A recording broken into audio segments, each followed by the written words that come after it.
sevdana به دلی و دیلانه هدف بر sevdana هدف بر sevdana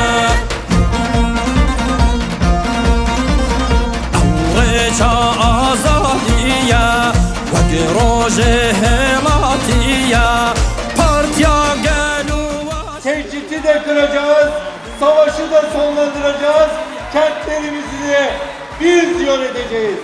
Dost ve düşman bilsin ki biz kazanacağız, mutlaka kazanacağız. Hepimizin yolu açık olsun. Sarkettin Evanda.